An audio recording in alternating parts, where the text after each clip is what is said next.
Good morning from humid the music. Midwest.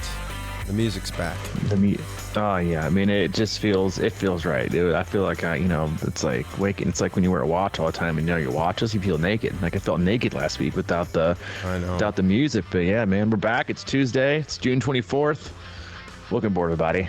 You listen to the Crushing Iron podcast. This is episode 859. Yeah. That music's like a shot of stem cells or something. It really, it's like a podcast PRP injection, baby.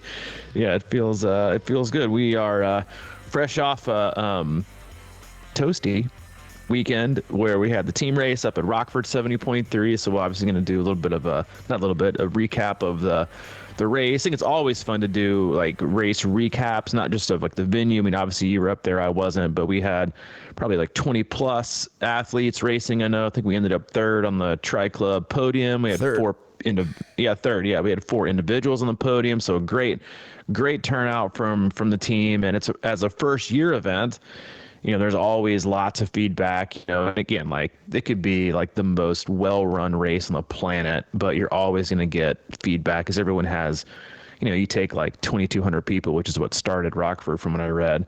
Everyone has a different experience, whether you were first in the water, last in the water, first off the bike, last off the bike, your experience through aid stations in the city and the finish line, like it's all different, so I remember we had like Ken Hammond and, Steve Del Monte on all the time, when they were doing, all the races, and I never envy the race. A race director is like the long snapper. You never know who they are unless something bad happens or you have a complaint. That's it.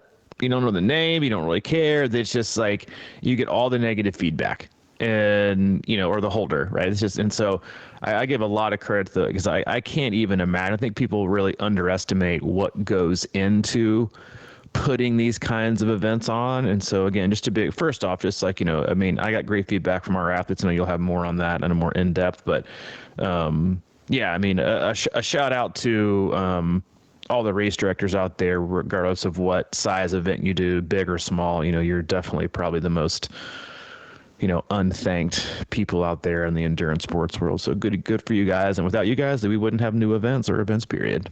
Yeah. No kidding, man. There's not many things, I should say, that stress me out more than the idea of being a race director.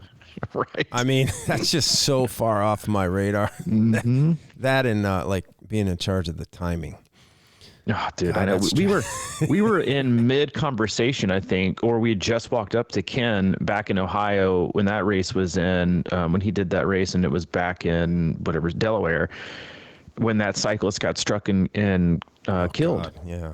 Right. We were, and it was just like, yeah, I don't have any desire to ever do anything like that. So the fact there are people out there that like, that's their job and they put all their effort into,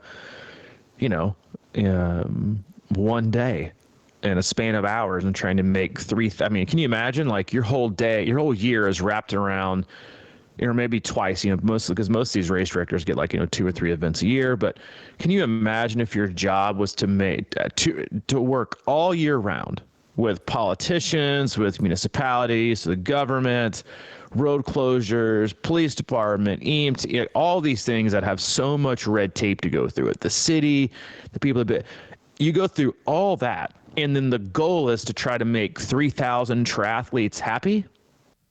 Yeah. Good luck.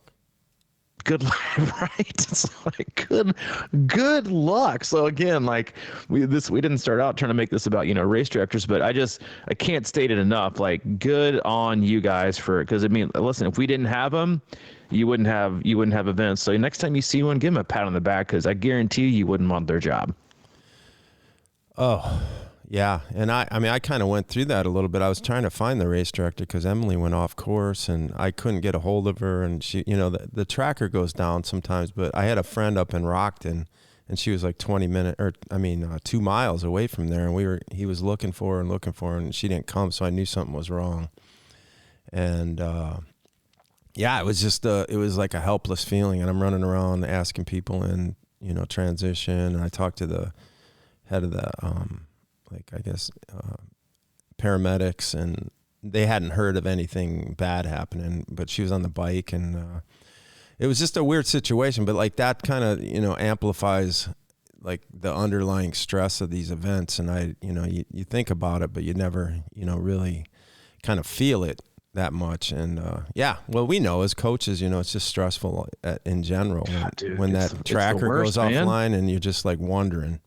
I know it happened to me a couple of years ago, but luckily, actually, Emily came by and saw me, so she told somebody right away that I was just had a flat. But yeah, it's just like that not knowing thing is just really, really weird.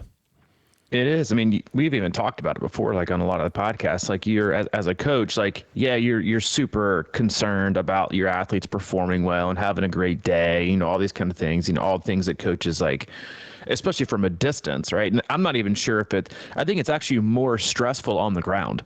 Like, cause you're feeling like the race energy, like when you're, like I was here and I was on my way to Nashville and during the race and like, I was texting back and you and like, what happened? Maybe it's the tracker, and so you're like worried, but like not there. I think like being there as like a spectator and as a coach, like your number one goal, obviously what your athletes perform well, but like is safety. And as soon as they're all off the bike and everyone's accounted for, I think every coach takes like a sigh of relief. Definitely. You're like, all right. I mean, the worst thing that can happen now is like you walk. It's not like a flat tire or a mechanical, you get a pothole and go down, or somebody clips you at an aid station or a car, like all these different things that happen on the bike. It's the biggest crapshoot. It's the highest likelihood of something happening to you that you're out, that's completely out of control. Like, you never hear about someone on the run course being like, yeah, I was having this great day, but this runner came flying by me and totally took me out and swiped my leg and I went down hard and I couldn't finish. Like that never happens, right? Same with the swim. Like it's the bike where there's just so many of these variables that really are like out of your control. Like, even I know, I saw a picture, I guess, where, she was trying to get back up on her bike and keep going, but it was worthless, right? Because her handlebar is all jacked up and you can't move it. So again, any coach and probably any, spouse or spectator or parent that's on there or that's at a race or watching is like, as soon as they're off the bike, I mean, like my very first Ironman I ever did, November, it was like Ironman Florida. We're talking like 2012. I get off the bike after a long day. I had 2 flat tires. My mom's there. It's the first like long distance race I ever got. The first words out of her mouth. Where have you been? And like, cause she was worried because I gave her like these time. And this is like, there was no iron track. Like, back then she was just like, where have you been? I've been worried. I'm like, listen, I've been trying to get back to home base. Okay. Like I've been trying my ass off to get back here, but I had some unfortunate events happen and it took me so long, but yes, it's just straight worry. So again, like it's always good and a sigh of relief when you're like, all right, you see that like bike finish and then that T2 click over and you're like, okay, now they're at least safe, but now they got to go run through 110-degree heat. So we'll just check that off the box too. Yeah, that reminded me. But you brought up Iron Track. They had that before the Ironman tracker, and it was kind of a third-party company. And I think I kind of knew those people, and they were really cool, and they were doing it. But it was kind of faulty in a lot. You kind of got used to it not being catching. I mean, it was great for when it was and everything, but like you kind of got used to it. It was sort of like almost like having a tracker, but not really. It wasn't like dead on all the time. So you kind of, didn't even think much about it because it was always catching up or whatever. But yeah, so Emily's okay. She did get cut off in an aid station by somebody. And this is the other thing, we were saying there's a lot of probably first timers out there. I just, please, when you go, aid stations are just, you're like, here's an aid station. But those are usually probably the most dangerous places because people are in and out and, stopping and getting shit. And then they're trying to mount back on their bike and then, they don't look back or whatever, Mm-hmm. So I'm just, I guess to everybody out there, even if you're a really accomplished and seasoned triathlete, just, be extra, cautious in those aid stations and, be prepared for the worst because it's easy to kind of be feeling good and then next thing you know, you never know, you even know what happened, but yeah, so I'm glad she's okay and she's a little beat up but sore, but anyway, what else was I going to say about that? Let's go. Let's do a quick give me like your overview of the race venue and the experience, and then we can kind of go back into the heat, which I think we talk about a ton, but for whatever reason people don't tend to listen. And one more thing about the aid stations, like regardless if it's a first time race or not, like pick out the right volunteer, make sure they got the bottle on top of their hand, right, or holding it from like the tip top so they leave it. But the aid stations, I mean, triathletes are pretty selfish anyway, but aid station is like selfish central. Like people just like slam on the brakes. If you don't need aid, go all the way to the left. And still, I wouldn't put your head down and fly by, because when people, I mean, I would say 95% of the triathletes on this course, none of them practice getting a bottle at an aid station. And they swerve enough as it is because they do all the rides on the trainer. They have very little bike handling skills. Then you ask them, hot, sweaty, with sweat in their eyes, and they're fatigued, and they probably got sunspots, to then take one hand off the bar and to grab while moving a bottle from probably an inexperienced volunteer. It's a recipe for disaster, which again is why, one, you should practice taking a bottle. And if you're going through transitions, just sit up. Do everybody a favor. Just sit up and hold your line, for God's sakes. Like people, it's like people try to make like abstract art going through the fucking aid stations. Like, hold your line and stay straight. That way you're predictable. Don't swerve left. Don't swerve right. Take it, hold your line, and then look to see if someone's coming left before you try to get out of the aid station like main strip. And again, like, just practice this stuff. If you can't practice this stuff on the trainer, practice taking bottles. Like, it's not that hard. Have your kid come out, stand in the driveway, and just go back and forth. You don't have to be full speed. It's simple stuff that, like, to practice these things and holding your line. And again, it's also like why so many people just are trying to put all their fluids on board. But even on a race like this, like, you can have all your nutrition, all your fuel on board.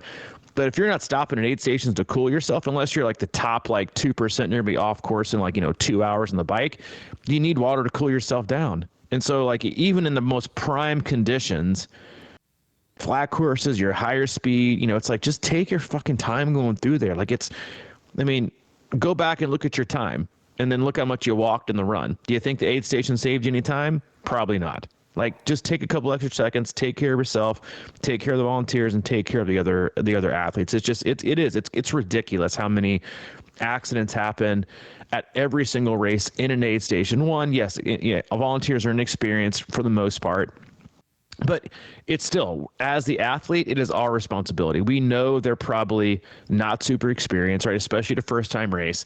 But then also, even at these races where they are super experienced, there is no table sitting next to you on your train where you can pull 6 bottles off and drink whenever you want to and not pay attention. It's like you need to, jerk up and look up the road to see what you're missing on Netflix. Like, practice this stuff and not do just yourself a favor, but do everybody else a favor that's out on course.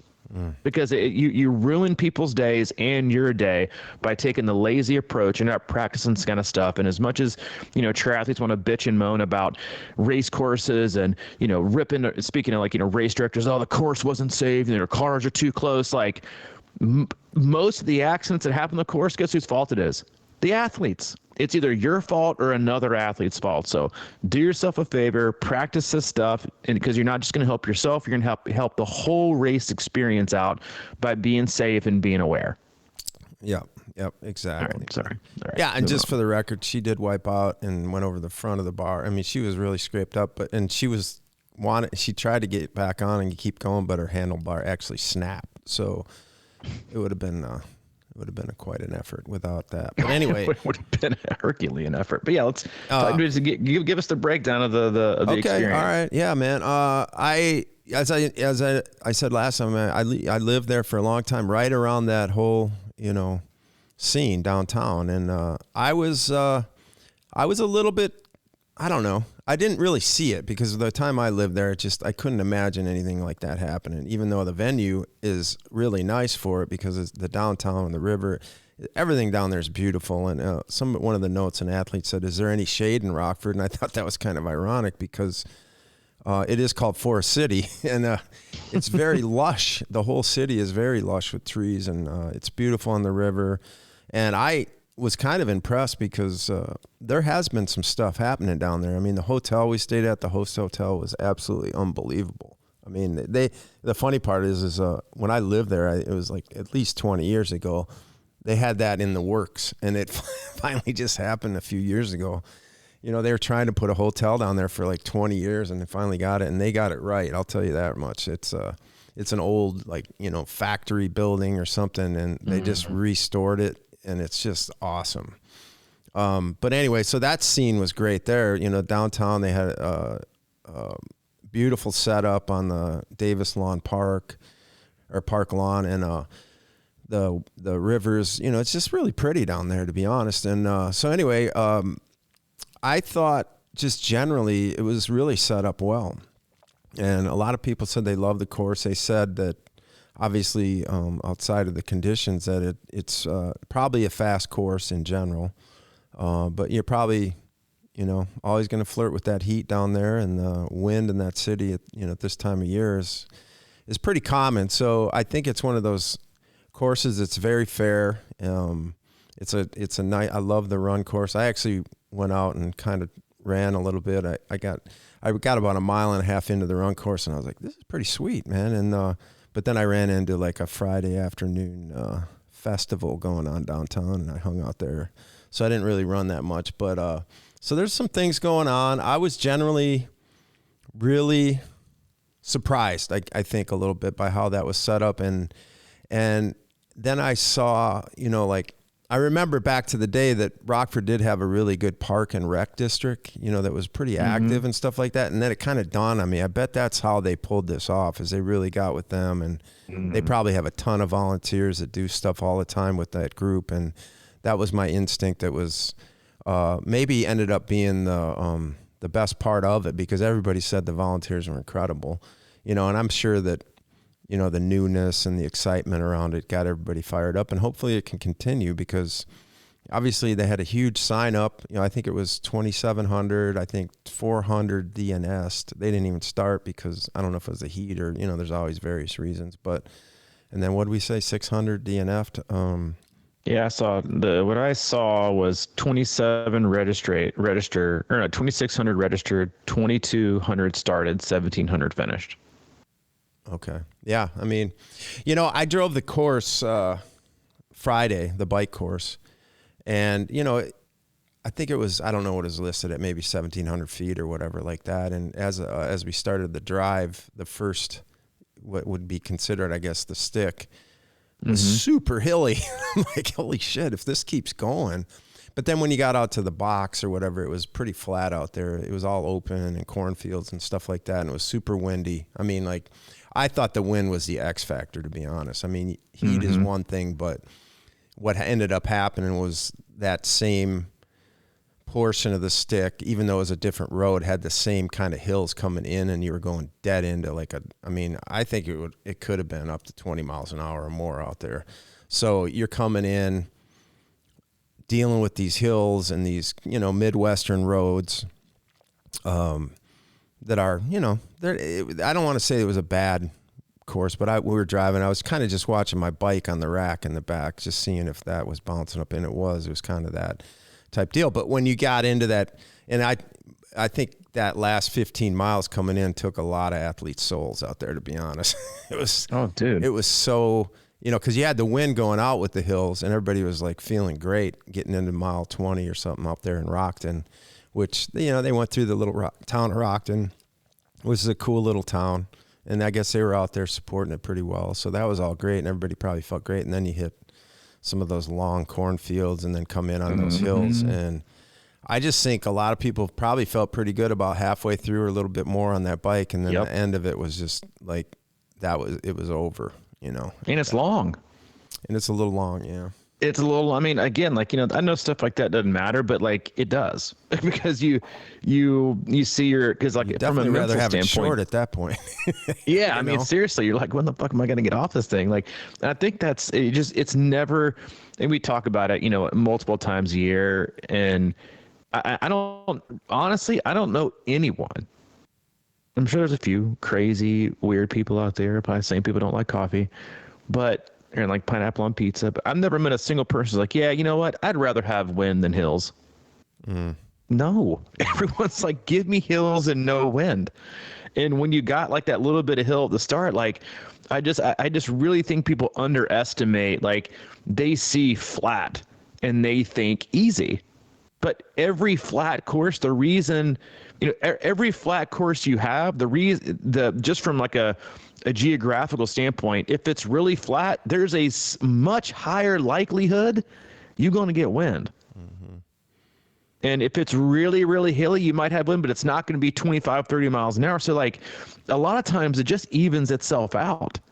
And especially on like a course, and we talked about it, like I was just, as you were talking, I was going back through a Facebook post and somebody posted about a lot of people thanking us for our cooling, strategies and advice and how we, it saved a lot of people's day. As like, we only know this stuff because we've done it and made the mistakes, or we've, had athletes that, but it's like, tailwind on the bike is great. And people started, I think everyone started off with the tailwind, I think, from when I was looking at the directions, the wind, like race morning, and then looking at the splits, obviously. But it was like tailwind, it got you hotter quicker. Yeah. And I don't think people realize that. Like, you're like, yeah, I love the fact that I got hot quick, I got, your miles per hour. But to me, that's like the perfect recipe for overcooking yourself. No kidding, two right? reasons. What's that? I was going to say, no kidding, man. Go ahead with your reasons. And I think, yeah, I mean, because, one, not just from like, you got the wind behind you, so you're not getting as much cooling from like your face, right? Where you need it the most. Your body temp's already a little bit lower because you haven't been on course that long, but then you're looking at your miles per hour. Mm-hmm. And you're like, oh, dude, I'm flying today. And then you're like flying, you're not getting pizza, you're probably not drinking enough because you're like, man, I'm crushing. I feel really good. I feel strong. Everyone feels strong in a tailwind. Right. And then, so you're probably not drinking enough. Your core temp slowly rising. And then by the time you know it and your miles per hour is up, you're like, dude, I'm going to crush today. It feels great. You might not even have known, right? Because sometimes when you're really flying, you don't even know there's a tailwind. Like you might have like a small thought. You're like, unless it's like, something egregious where you're just like 8 miles an hour over what you thought you would be. It's like, man, you're just flying, and then you come and you make your turnaround, and not only have you spent energy and your core temp's higher, but now the temperature of the day is hotter and you're into a headwind. Yes, you're getting more Kuma. Now you have to generate more power to maintain your speed while you see your miles per hour dropping.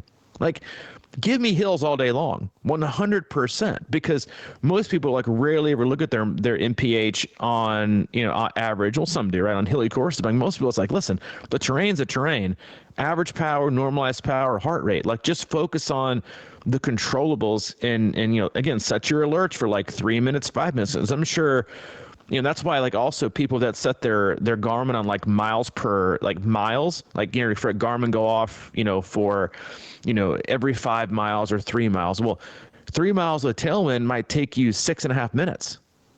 And then 3 miles of the headwind hot in the day might take you 14. Yeah. And like, you have to, there's just all things you have to consider, I think, extra when you have these courses that are windy. And yes, it's flat, but dude, like give me hills all day long before you give me flat with wind. Yeah. Yeah. Because you know what's going on. And I think, I just think it just kind of dawned on me, but this is a really good example of how when we talk about, if you think you're going too fast, it's probably a good idea to slow down. And I think that even fits with tailwind because like everything you just said, but also if, you're out and, some of your good training days and you feel like you're cooking around, 19, 20 miles an hour, and then suddenly you're 20 miles into a race and you're averaging 22.5 or 3, that might be a signal. You know what I mean? Like that you're probably getting after it. And like you said, when the tailwind, you're getting hot, and it's just one of those things where you're just like amped up and all these variables. But it's just I don't know. It's, if it's 23, maybe it's a good idea to go 22 or something, or, if that's like what you're looking at, because, it's the same like when you talk about Texas 70.3. I mean, people are going like 29 miles an hour on their way out and they're just hammering. Fuck, I'm flying. I'm going to be done in a heartbeat. And, the next thing you know, you turn the corner and it's like, all that shit equals out. I guess the point is like, don't get too carried away with, a little bit of an assistance, even though, I mean, obviously people watch power and stuff like that. But I thought, actually Coach Jeremy, seemed like he had one of the best approaches today. He was really paying attention to heart rate, it's one of those days where it's kind of like you need to really keep an eye on that. Because, you're feeling great and you're probably not even thinking about it, you know what I mean? But you're just stepping on those pedals, trying to get out there as fast as possible. Your heart rate's probably going through the roof, but you feel good, and you don't even think about it. I didn't give anybody a power target. They're like, I was like, heart rate. It's too freaking hot, you know. And like, you know, we'll have to give a special shout out to Greg Dietz, who had a perfect VI of 1.00. Oh, nice. Perfect paced. Yeah, I mean, freaking nailed it. But going back to your thing on like the tailwind and miles per hour, like it's about return on investment.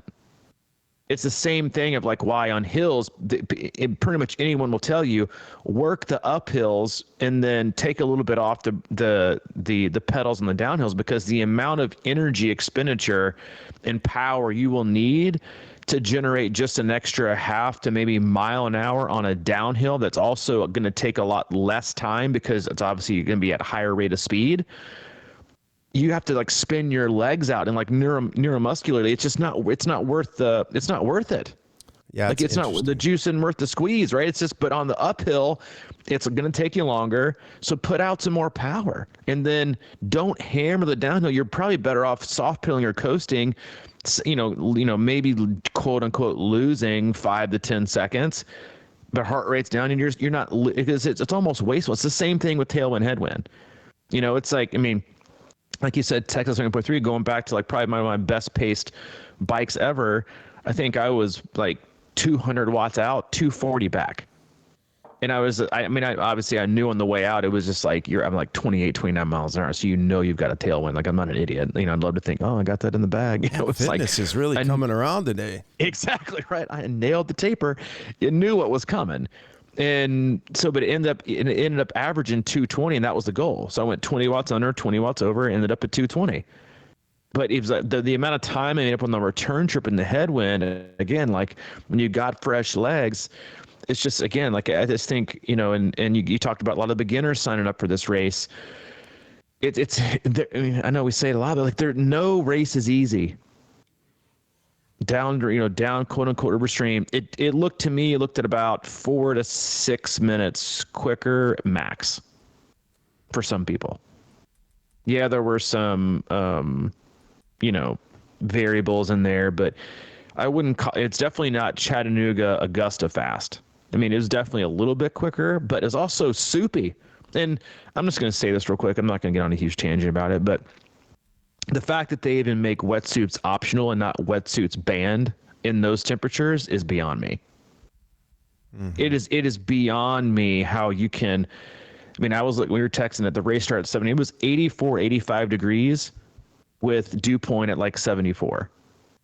Oppressive conditions. If you look and you read like running guidelines based on temperature, anything over 72, and they'll basically say alter your plan like extremely or just go inside. It doesn't recommend strapping on a 6mm wetsuit and standing still and then being in the water in 79-degree water for God knows how long. Like it just, I just don't understand it. I get it that it's, I mean, here's what I don't understand, I guess, about that policy is you're worried about, or you're probably thinking about, you don't want to worry about people not getting out of the water. But I guarantee you a lot of people's races were done the moment they zipped up that wetsuit and chose to wear it. Because they overheated in the water, they were overheating the bike, and they probably walked and run. They're more liable to have heat stroke on the run because of that. So I know, like, we don't think, we wouldn't want an accident and then the run, but like, dear God, like, it impairs you. I don't understand when it's that hot, in the water, one. And then the ambient temp, I just think they need a better formula. I know they want to go just on water temp, but I think they've got to have some kind of formula that has water temp plus ambient temp. It's like, hey, listen, like, yeah, we're at 79, 80 water temp. I think it's up to like 81 or 82. You can still be optional. Yeah, but then looking at the air temp, you're like, I just don't get it, right? I don't get it. Especially with a river swim, dude.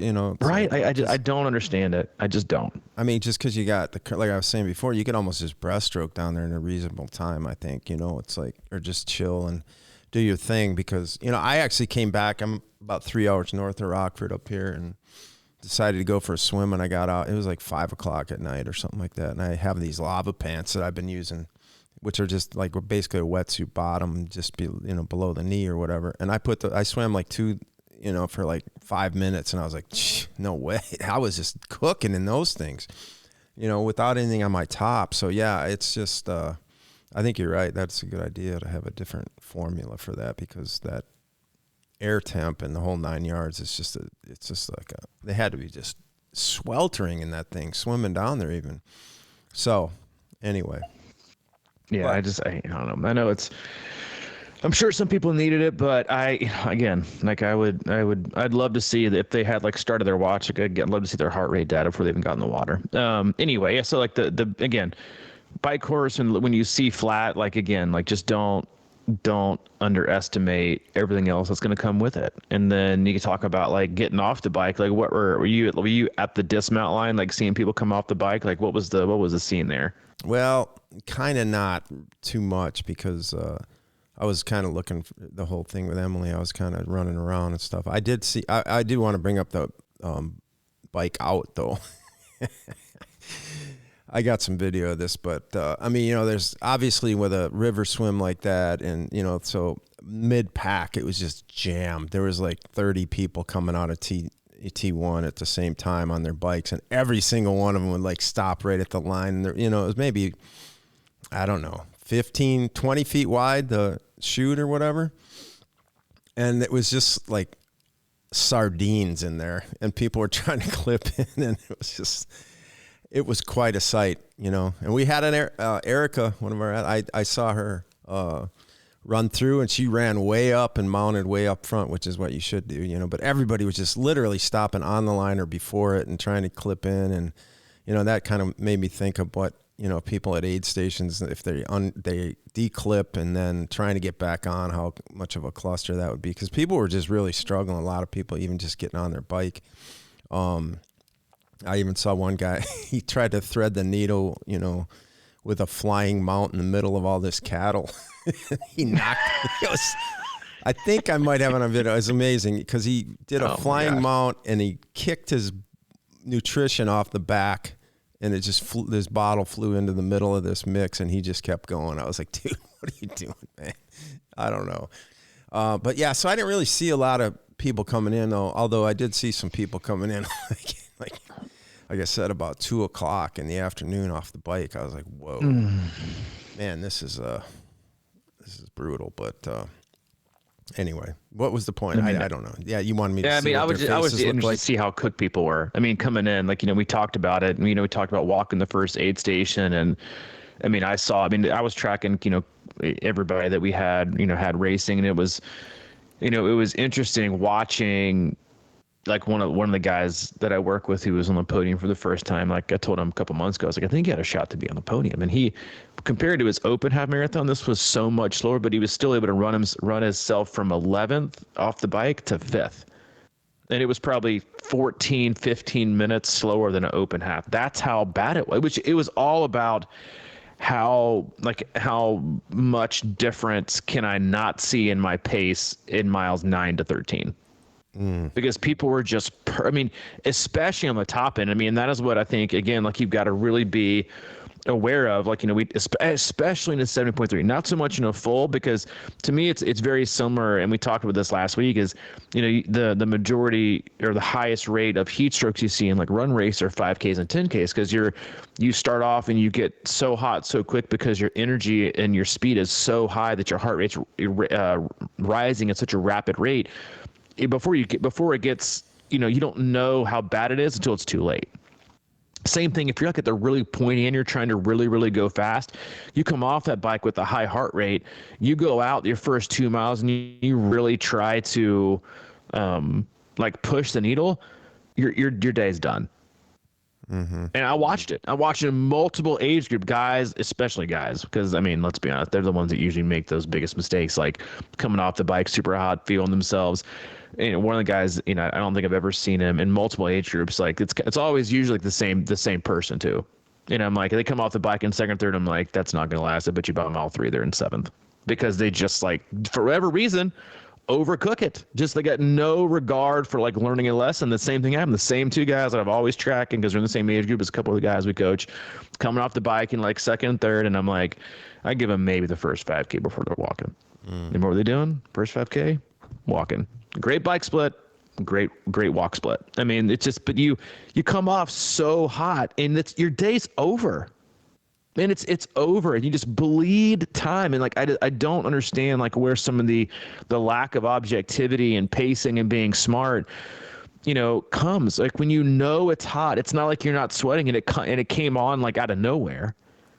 Heart rate's high, and everything is just like, and again, like it's all about hydration, staying cool. You have to have that, think through like the recipe.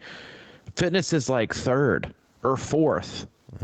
Maybe fifth, right? It's like, it's great pacing, keeping your heart rate under control, keeping cool, and being smart. And then fitness.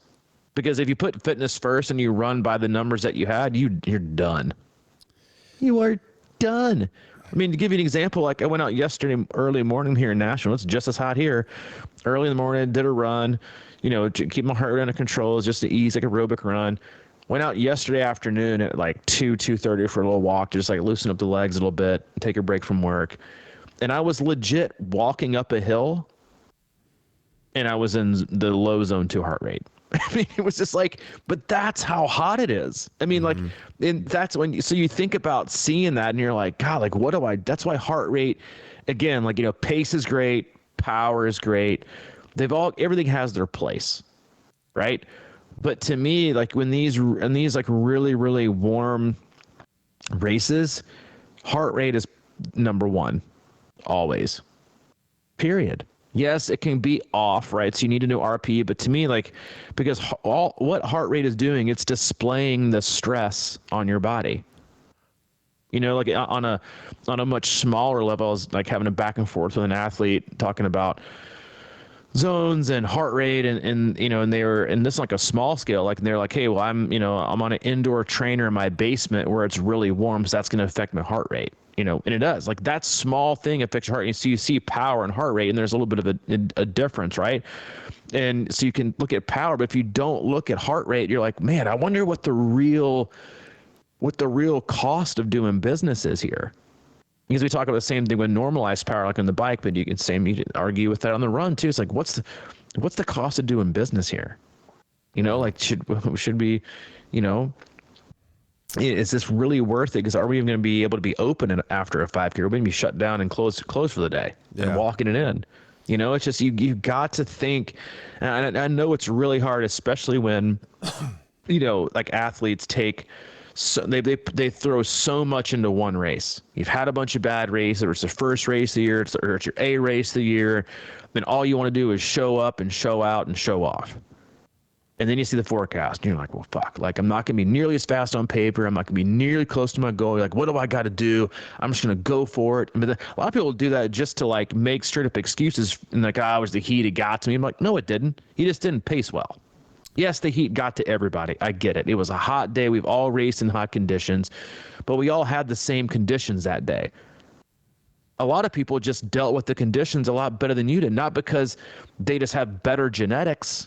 And yes, some people do generally manage heat stress better than others.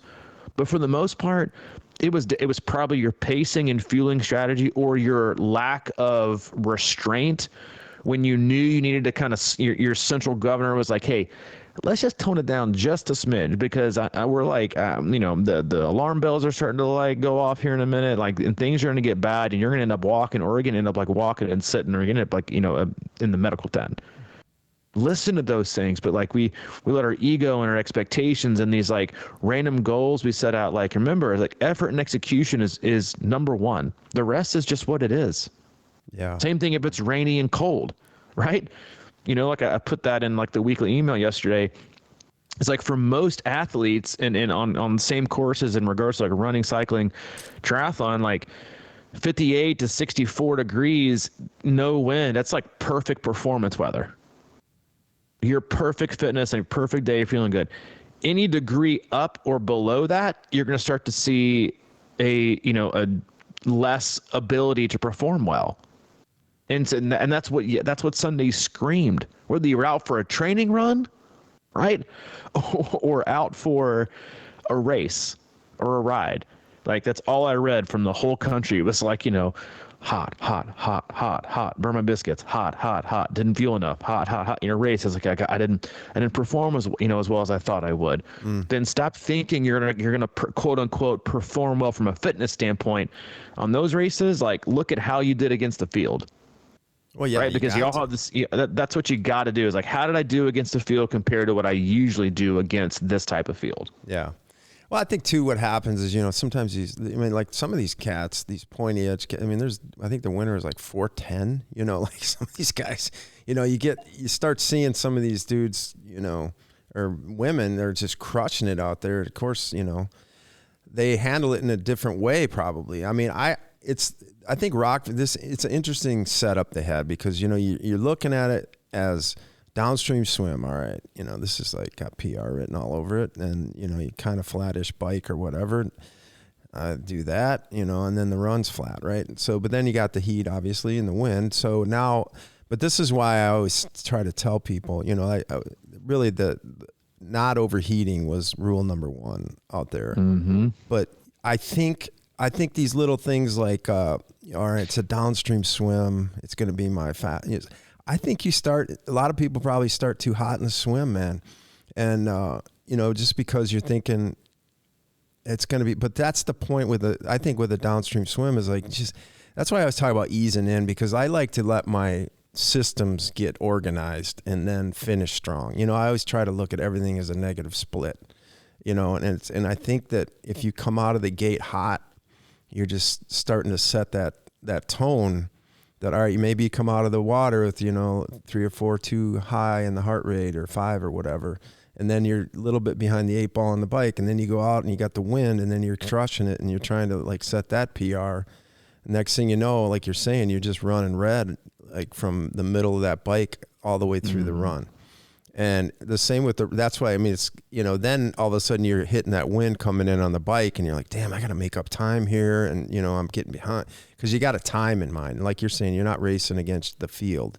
You're racing against something you have in your head, and you got to start, but it's probably very difficult if you have like X amount of time on that bike in your head and you're falling behind it. And then it's like, oh, I got to go get this run. And then you start that too hot, so you're starting everything too hot.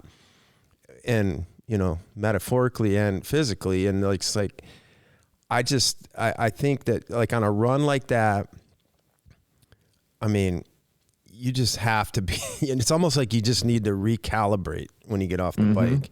And the first 2 or 3 miles, dumping water all over you, yeah, these are going to be shitty splits the first couple, but until you can get your system and your cooling, operation going on your body, you're not going to have any finish if you don't do that. Yeah. I generally think 90% of the people on that day on that course would have done themselves a huge favor by running that first mile, or even walking the first 2 minutes of the first split. For sure. Get under control. Let the heart rate come down. They had an aid station right out of T1 or T2. Walk it, cool yourself to the max, right? Because at that point, every single thing is, you're going to get hotter from that point. Right. And the other big thing about like coming in off that, off the headwind coming in is like, you don't even know how much you're sweating until you get on the run. Exactly. And so you're like, and to me, like the sweat, like in your face and your eyes, regardless of your sweat rate, right, that always tells people like, I'm getting hot. And so even if it's consciously or subconsciously, you're like, I need to tone down a little bit. And so like walk a minute and like let that sweat start to pour, get yourself, cool yourself down, because like, even if you can, because if you don't, you come out like running like a bat out of hell, it's all up from there.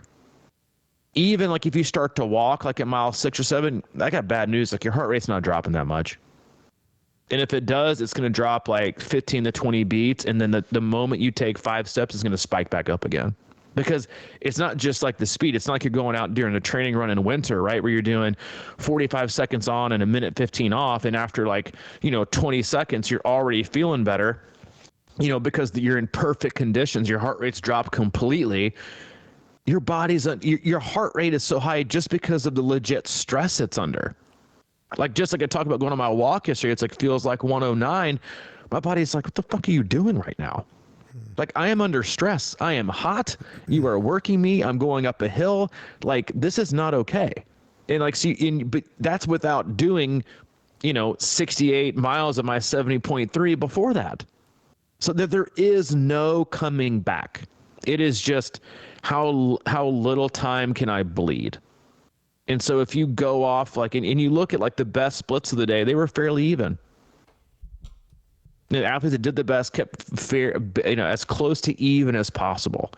And it was really about like, how can you calibrate mile one to think about how can I, how close, because if you're coming out in a race like that, and this is, generally every 70.3, but especially when it's hot, right? And it's been hot on the bike, is you head out that first half mile and you tell yourself, right, what feel and what, pace, heart rate, whatever, what can I do this first half mile that I'm also going to be able to stay as close to in mile 13? Because if you look like, down the line with the splits, like you're seeing people are just like bleeding.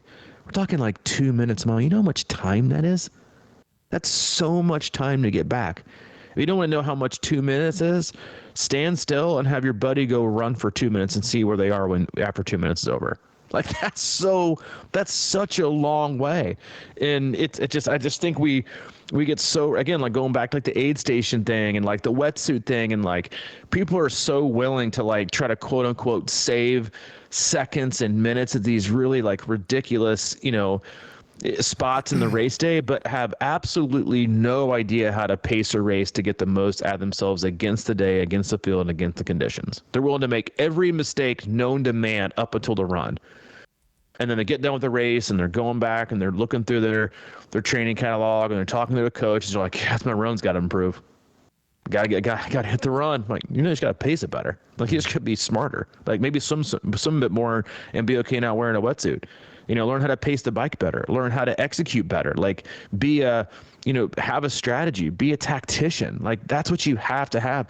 You can't just go out there guns a-blazing and expect not to get burned. And that's what you see. And that's why, again, like 70.3s and fulls, it's about who makes the fewest mistakes usually wins the day. Yes, everyone has that kind of, that day where they can probably make like a lot of mistakes and it's just not going to matter.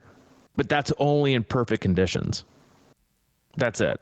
Like shorter races where your energy system can kind of combat your ridiculous decision.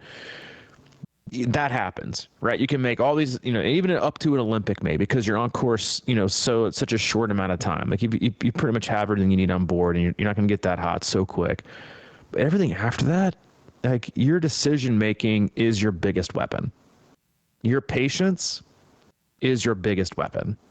Because and that should give people so much strength and power and confidence and excitement about the race. Is like the hotter it gets, the worse the conditions get. It's like, listen, like, yeah, maybe I missed some training sessions. Yeah, maybe I wasn't super consistent, but I'm gonna make this race my smartest race, and everyone's gonna come back to me on the run. All these people that ran more than me, did longer runs than I did, hit the track more than I did, did all these early season half marathons and marathons that I did, all these epic posts in the Facebook training group is like, they're all going to come back to me.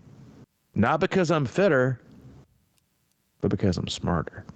And I'm going to set my ego aside and I want to pass as many people as I can, whether it's me, and you can frame it however you want to frame it, whether it's you passing them, or them coming back to you because of their poor choices. That's just how you see the pendulum swing. Their poor choices and your good choices meet. That is what happens when you see a runner pass a walker. Every time on course, that's what you should say. Oh, there's a good choice meeting a bad choice. That's all it is. Again, like everyone wants to blame their run fitness or whatever it is, or their heat acclimation. It's just execution. So again, like when you're on the run course team, I'm going to be that good choice, chomping down every bad choice and every bad decision I can see. And that should help at least give you like confidence, especially like for the longer races, like 70.3s and fulls. That should like just like inject confidence in you and how, like, you know what? I'm here to play the game. I'm here to play it smart. And I'm going to be better at this chess match than anybody else is. Yeah. I mean, I would say, you talking about hills and how to handle those things. I learned that lesson by mistake. That first race I ever did at Wisconsin, when I couldn't use my big gear because my derailleur was jacked. I went the whole ride in a little gear, and it was probably one of my best rides ever. And I couldn't hammer the downhill. You know what I mean? So I was like, I think it saved my ass is my point. And, some hot races, Chat 70.3. And it was sort of like so hot that you just like, my mindset was like, all right, do something that I know I can hold for the whole day and just accept how I am at mile 6 and just do that. And it was one of my best runs. It was just, it wasn't like on fire, but it was just kind of knowing that you can handle it and then make that decision halfway through rather than mile 1 or 2, because you're not ready to blast out of there. But I mean, I know a lot of people are just like, if I'm going to do what I got to do and catch up with these fast cats, it's taking risks, but I don't know. Yeah. I mean, it's such a, because you at some point you are going to risk it, and that's just one of those. Which I think is good. But then, can you figure something out from that, learn from exactly. it, Yeah, it's it's a hard. Again, like that is why, it's such a it's why it's such a tough sport, right?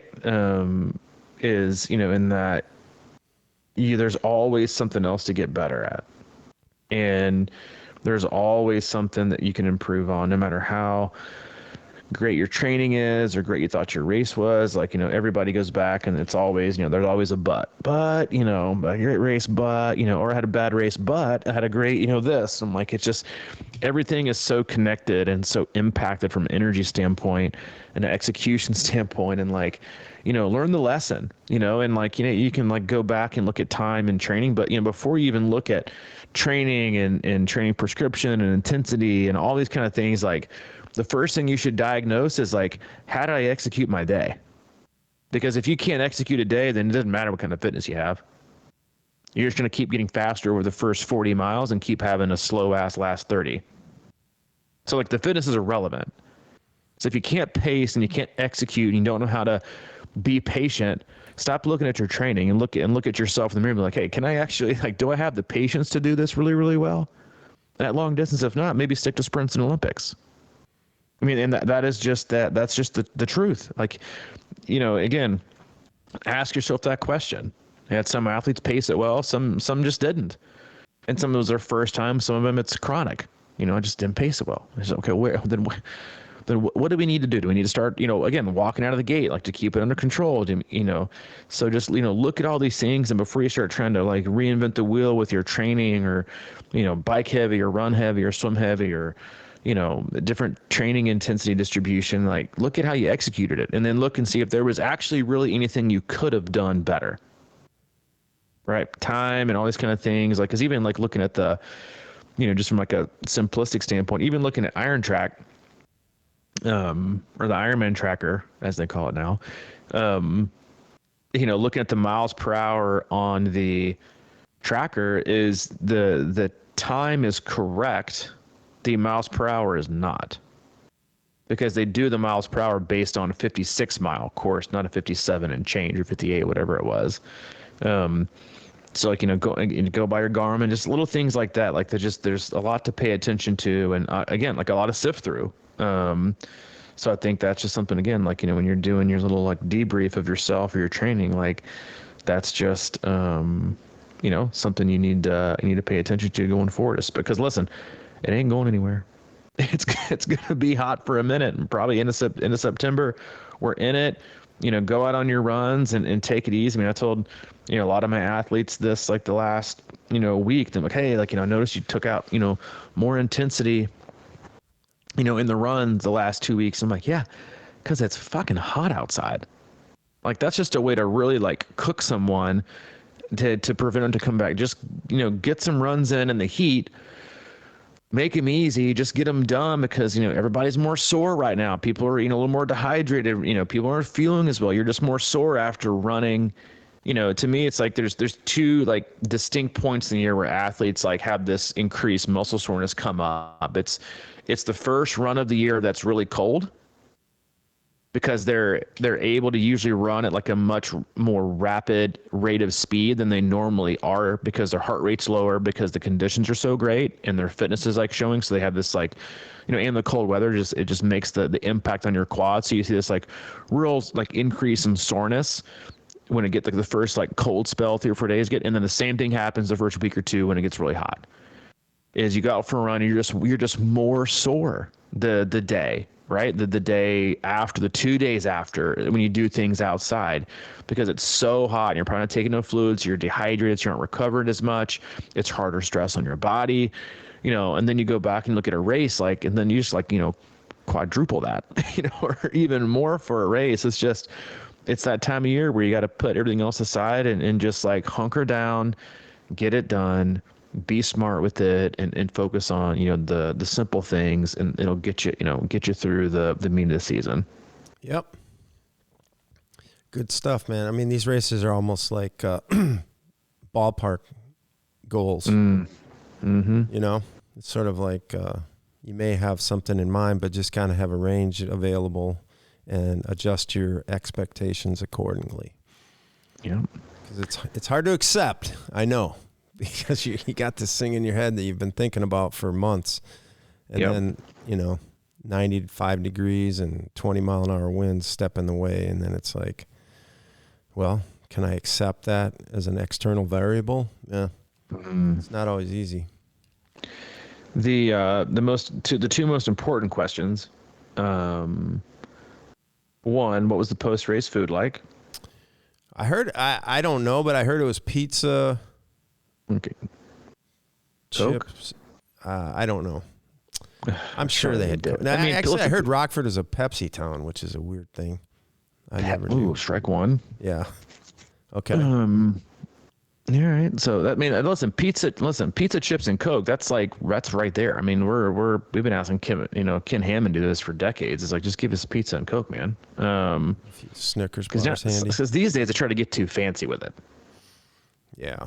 Like, yeah, we're gonna bring out vegan burritos and portobello mushroom burgers and Nashville hot chicken. You're like, can I get some just straight up Pizza Hut pizza with some Coke and then a Snickers? Like, let's keep it simple. Like, no need to spice it up.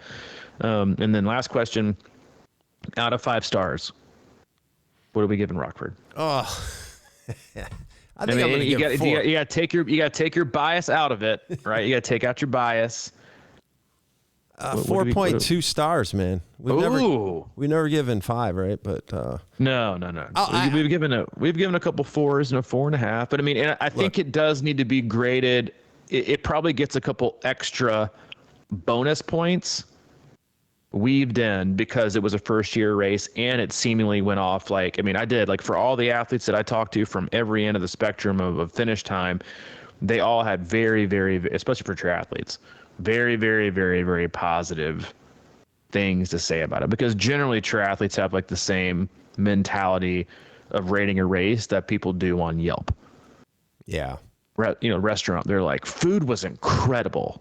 I mean, never had a better meal. Outside parking, valet guy brought me the wrong car first and caused me to miss 5 minutes, 1 star. You're like, that's not the point of rating. It's like, the race was incredible, but my bike position, my slot and transition wasn't most ideal. Lost a few seconds here, 1 star. So yeah, 4.25. Is that what I'm hearing? That's a pretty high mark. I think I honestly would have went higher, but I think their biggest challenge is going to be lodging. It's just one great hotel downtown is just not enough. And, this is on the city leaders to get their shit together because, they've been working on it for 20 years. And I think hopefully this kicks off some kind of something down there because, it's bubbling. I can feel it a little bit. But, when you got to drive, 20 minutes out to this interstate or whatever it is and through about 100 unsynced traffic lights, it's kind of a pain in the ass. So to me, that's really the only downfall of things right now. I don't. Well, you obviously don't know the answer to this, but any sense from, your friends that are there, how many of the people that race there slept in their own bed the night before the race? 500-600? Oh God, I don't think it was that many. No. No way. Some people, I guess, Coach Jeremy had a great VRBO host. Oh yeah, 5 stars. So, but no, I think, I don't know. I don't know what you do. I mean, like I talked to my friend who's owned a business, or he's my business partner back in the day actually. And he has businesses now. And he said, yeah, Rockford's, there is a lot of cooler things like that I didn't remember. That are new and everything like that. He said, but they just move at a snail's pace down there. So maybe this will inject them a little bit, because that hotel, I'm telling you, man, that thing is legit. Money? Yeah, it was, just like big old adaptation listen, to the actual building that was there, and they did a really nice job with it. Well, listen, if races can survive like Muncie, with legit no lodging within 85 miles of the race venue, unless you've got a camper, then I think Rockford can survive. Yeah, it's true.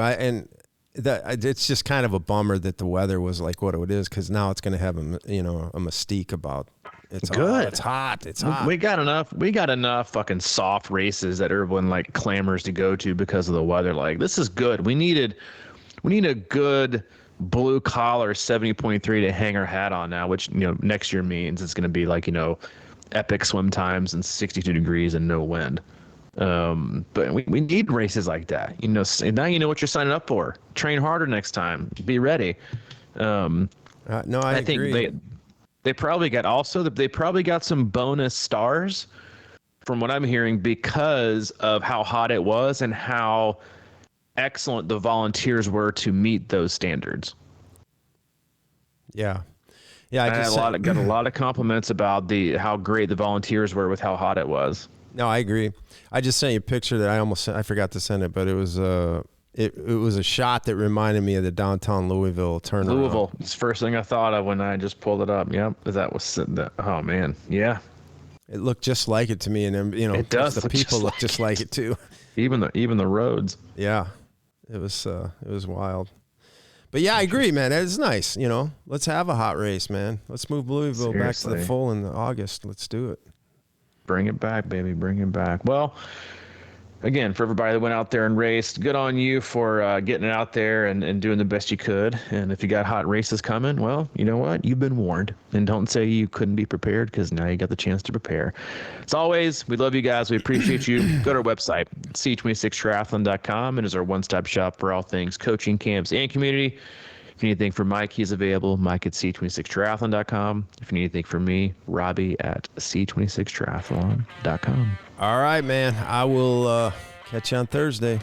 We'll talk about Thursday, cool weather races. No, we won't. Exactly. All How to prepare for winter. All right, man. See you later. See you, dude.